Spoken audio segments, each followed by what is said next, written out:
Hello viewers, నేను Rohan. Welcome to social post. NRS చాలా మంది ఫారెన్లో ఉంటూ ఉంటారు. వాళ్ళ మీద ఇండియాలో కేసు అయినా లేకపోతే వాళ్ళు ఎవరి మీదైనా ఇండియాలో కేసు పెట్టుకోవాలన్నా కంపల్సరీ ఇండియాకి రావాలనే డౌట్ ప్రతి ఒక్క ఎన్ఆర్ఐకి ఉంటుంది.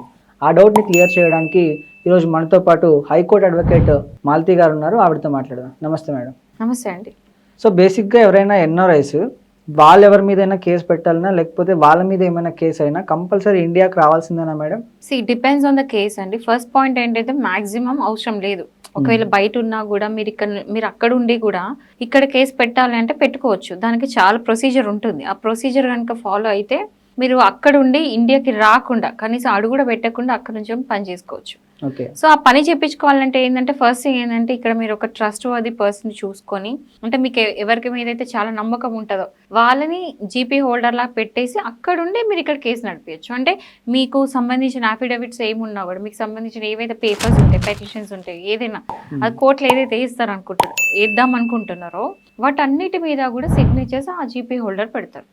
సో మీరు చేయాల్సిన పని అంతా జీపీ హోల్డర్ చేస్తారు కాబట్టి మీకు రాకుండా అవసరం లేదు.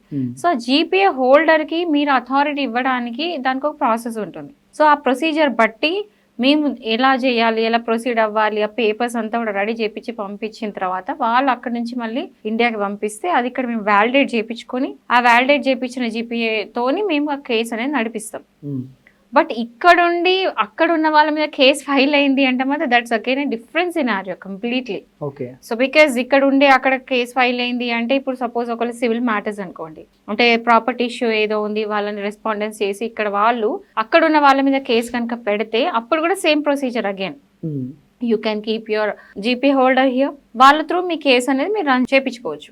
So that's not issue. But ఇక్కడ ఉండి అక్కడ ఏమైనా క్రిమినల్ కేసెస్ పెడితే, ఎగ్జాంపుల్ చీటింగ్ కేసెస్ లేకపోతే ఫ్యామిలీ మ్యాటర్స్ లో అట్లాంటి ఏదో ఒక మ్యాటర్ లో క్రిమినల్ కేసెస్ కనుక పెడితే అప్పుడు మాత్రం పర్సన్ రావాల్సి ఉంటుంది. ఎందుకంటే క్రిమినల్ మ్యాటర్స్ ఎప్పుడైనా లయబిలిటీ ఇండివిజువల్ తీసుకోవాల్సిందే. ఎవరి మీద అయితే కేసు పెట్టినరో వాళ్ళు తీసుకోవాల్సిందే. ఎందుకంటే ఇప్పుడు క్రిమినల్ మ్యాటర్స్ సపోజ్ మీరు ఉన్నారు, మీరు క్రిమినల్ కేసు అయింది, మీకు శిక్ష పడింది అనుకోండి, అది మీరే కదా అనుభవించాలి శిక్ష, వేరే జీపీ హోల్డర్ అది మంచలేరు కదా. సో క్రిమినల్ కేసెస్ మాత్రం కంప్లీట్లీ ఇండివిజువల్ లయబిలిటీ అనమాట. So individual has to bear it.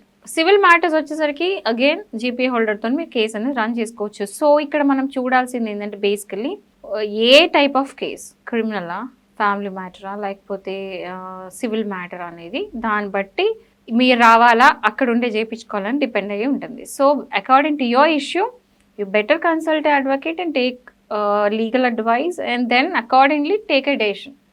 So దాన్ని బట్టి మీరు అకార్డింగ్లీ మీరు కేసు అనేది మీరు నడిపించుకోవచ్చు. But most of the cases 100% without coming మీరు అక్కడ ఉండి కూడా ఇక్కడ చేయించుకోవచ్చు. Right, thank you madam. So మీలో ఎవరైనా కూడా ఎన్ఆర్ఐస్ ఈ వీడియోని చూస్తూ ఉంటే మీకున్న ప్రాబ్లమ్స్ ఏమైనా ఉంటే కమెంట్ చేయండి. వాటికి కూడా అడ్వకేట్తో నేను రిప్లై ఇచ్చే ప్రయత్నం చేస్తాను. Thank you.